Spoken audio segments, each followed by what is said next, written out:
Transaction started in June 2020. My client entered into an agreement with the Uganda Muslim Supreme Council for the purchase of land in Zimbabwe, the ranch, the Uganda Muslim Supreme Council ranch in Zimbabwe.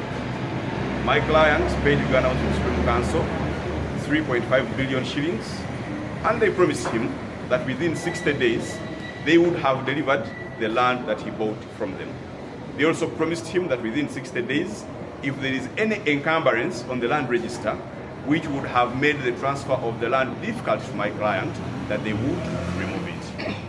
They were so confident in this promise that they told my client that if they do not deliver possession of the land in 60 days, or if they don't make the land transferable within the same 60 days, then after another 90 days, they would refund his money plus interest at 12% per month until they fully paid this money.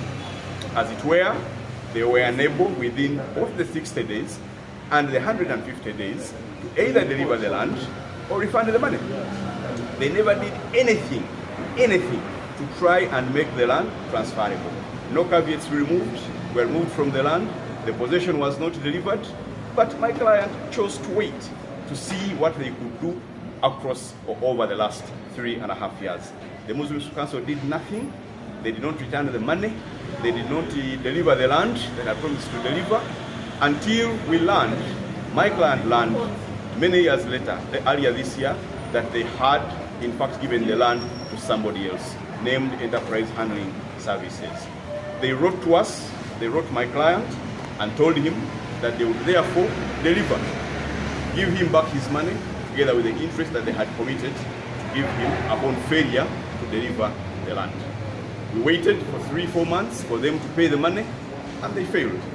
When we demanded for its payment, they said that they didn't know us, they didn't transact with us, despite the fact that money moved from my client's account into the account of the Uganda Muslim Supreme Council. That's why we took them to court for recovery of the money plus interest as per the agreement of the parties. The High Court agreed and said that the money was due and owing. They applied for a stay of execution in the High Court. It refused, saying that they had no reason why they wanted to appeal. They came to the Court of Appeal and applied for stay of execution. This morning, the court has refused to grant a stay of execution and instead allowed the execution against the Muslim properties to continue. Percent interest was in the agreement. The 12% interest was in the agreement between my client and the Uganda Muslim Supreme Council. So all that the court did was to confirm that the money was due and owing, the interest was due and owing in accordance with the agreement of the parties. Yes, Council, was it in Zimbabwe?